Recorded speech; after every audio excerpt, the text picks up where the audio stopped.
Assalamualaikum and good day to all my students.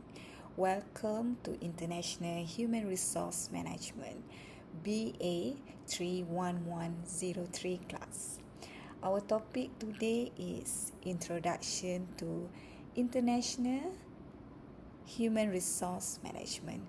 I am your lecturer, Dr. Noazma binti Rahli. See you again to this semester for incoming student and my new student. Moving to objective of this study. Chapter 1 cover 4 objectives, which are: first objective is to determine the difference of international human resource management and domestic or local human resource management. Second objective of this chapter is to understand the strategic role of international human resource management. And third objective of this chapter is to understand the key factor influencing international human resource management function. And last objective number 4, is to understand staffing, performance appraisal, compensation, training and development. Okay, next we have how the difference is international human resource management. We have 5 or 6 points here to explain how international human resource management are different from domestic human resource management. First, international human resource management have more activity. When you involve in international business, international human resource have more activity like international taxations. They have to manage on international relocation and orientation. They also have to involved in administrative service for expatriate, host government relations, language translation service, and many more. For point number 2, the need for border perspective. Okay, other than domestic itself, you have to border perspective to make sure that you are success for the international business. Human resource management. Human resource manager working in the domestic environment generally administer program for a single national group of employees who are covered by uniform compensation policy and tax by one national government. Because human resource manager working in international environments, they are facing the problem of designing and administering program for more than one national group of employee. The employee cover parent country nation, host country nation, and third country nations. They work together. So they need to take more broader view of this issue. For point number 3, more involvement of employee personal life, because they stay abroad. So you as a human resource manager, you have to be professional and understand the needs of your employee. So HR professional needs to ensure that expatriate employee understand housing arrangement, healthcare, and all aspects of compensation package provided for group for the assignments. We have many allowance for international expatriate. So many multinational enterprise have an international human resource service sections that coordinate administration of the above program and provide service for parent country nation and third country nations, such as handling banking, investment, home rental, while on assignment coordinating home visit and final repatriations. point number 4, we have change in its emphasis as the workforce mix of expatriate and local varies. We have mix of employee in organizations. So as the foreign operator mature, the emphasis put on various human resource activity change. For example, as a need of parent country nations and the third country nation decline and more trained local become available. So resource previously allocated to areas such as expatriate taxation, relocation and orientation are transferred to activities such as local staff selection, training and management development. For point number 4, we have risk exposure. Risk exposure, frequently human and financial consequences of failure in international area are more severe than in domestic business. The indirect cost of failure, for example, salary, training costs, travel costs, and relocation expenses. We will cover about this in chapter 5 later on. Point number 6, the difference is on border external influences. For example, a case in Malaysia. Malaysian government during 1970 introduced requirement that foreign firms comply with the extensive set of affirmative for labor rule, whereas foreign company must employ local employee, especially indigenous Malay ethnic group who constitute majority of the population of Malaysia. Okay, in their company when they are set up their business in Malaysia. HR practice in different national contexts. Figure 4.1 in this slide show that assume that multinational enterprise operate in the context of worldwide conditions, including the influence of industry, whether they are global or multi-domestic, and regional, national, local market that include geopolitical, legal, social culture, and economic characteristic. As you can see in the middle, the role of human resource in multinational enterprises, as displayed in the diagram, is the center to ensuring organizational success. The human resource function play a critical role in global corporate human resource role because they managing human resource strategy across different countries while balancing global consistency and local adaptations. HR practice. The implementing policy for talent acquisitions, performance management, training, and compensation. Crisis management and coordinations.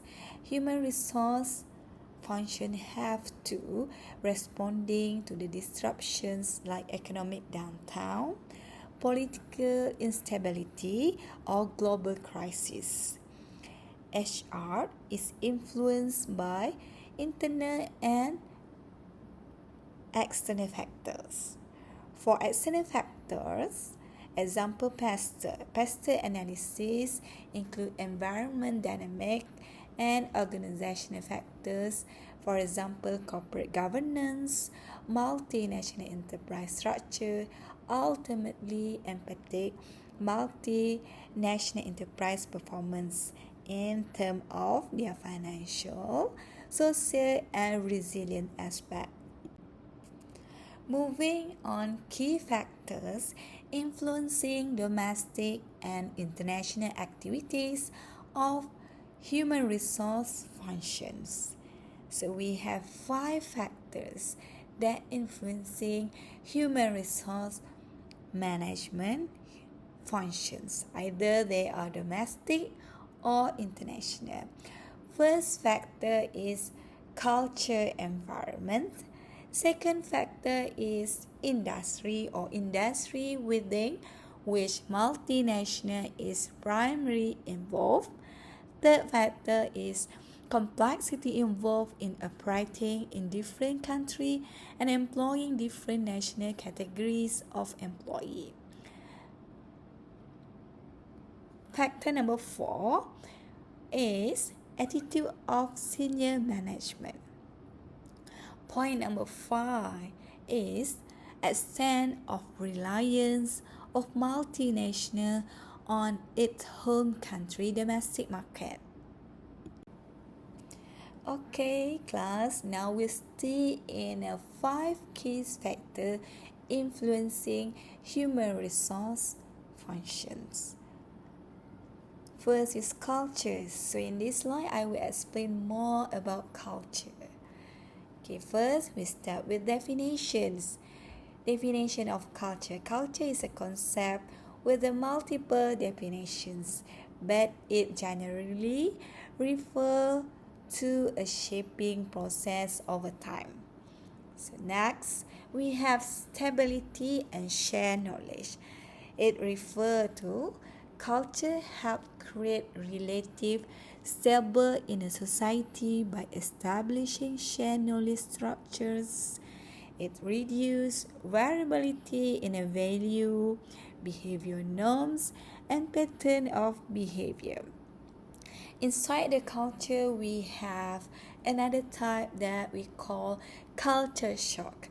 Culture shock can be defined as a phenomena experienced by individuals who move across the cultures and encounter differences in the norms, value, and behavior. While subtle influence of culture is something that culture shape the value, attitude, and behavior in the way that people not always be conscious of. Moving to second factor, that is industry type. Industry types refer to specific business sector in which multinational enterprise (M&E) primarily operate. This influence how the company structure its human resource management, global operation, and business strategy. Different industries have unique requirements in terms of labor, regulation, market dynamics, and international expansions. So, this will influence human resource practice. So, here I bring you some of industry with the example, help you to understand how industry focus different aspect of human resource management. For example, here we have high-tech industry. High-tech industry requires specific skill, leading to global talent acquisition, while for manufacturing, focus on labor-intensive workforce planning. But for finance and IT industry, they offer competitive global salary, where agriculture industry or retail may follow local wages structure. Okay, now we are in a factor number 3. Factor number 3 about extent of reliance of multinational on its home country domestic market. We look through the list of very large firms such as those that appear in a Fortune and other business magazines. It is frequently assumed that a large market perspective would be dominant of the firm's structure and thinking. However, size not the key. Size is not only the key variable when looking at multinational. The extent of reliance of multinational on its home country domestic market is also very important. In fact, for many firms, a small home market is one of the key drivers for seeking new international markets. Moving to factor number 4 that influence human resource management activity, that is the attitude of senior management to international operations. First, international senior manager, they have lack of international orientations. When senior management lack of global perspective, international operator or operations are often undervalued or ignored. For example, US-based company may prioritize domestic growth while neglecting opportunities in emerging markets like Southern Asia. Other than that, senior manager also underemphasize on international operations. International business activity may be treated as a secondary affecting corporate goal and human resource policy. For example, a multinational may invest less in the global talent developments, limiting leadership diversity. Next, attitude of senior managers focusing more on domestic issue. Company with domestic mindset will downplay the difference between local and international business environment. For example, a firm may apply the same human resource policy in Europe and Asia without considering cultural variation in work ethics. And then last, how senior management's attitude influence international operations by failure to recognize differences. This leads to ethnocentrism, inadequate information, and lack of international perspective. For example, a company that assumes in a home country human resource perspective will work universally may struggle with the local labor law in a foreign market. Moving to last learning objective on staffing policy. Staffing policy refers to a concern with the selection of employees for particular job, especially for international business. This policy used as a tool for selecting individuals who have the skill to do a particular job. This also has been used as a tool for developing and promoting the desired corporate culture, for example, norms and value system of the firm.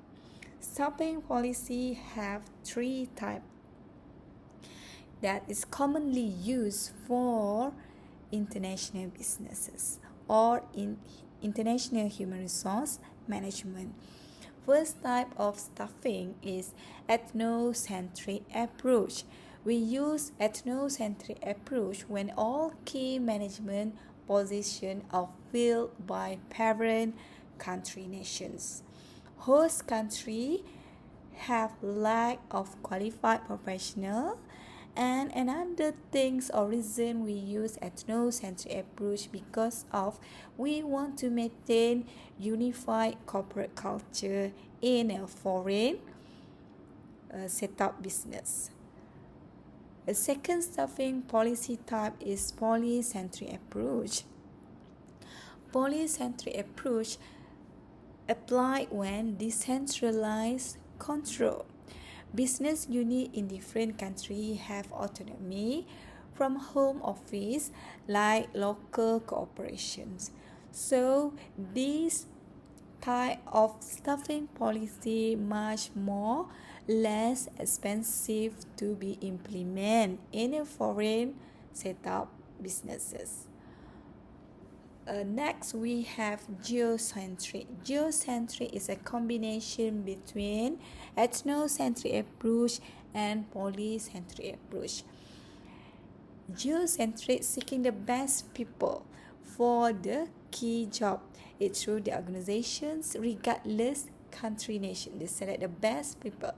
So you can get the best people and the most cost benefits for employed or selecting employee for your organizations.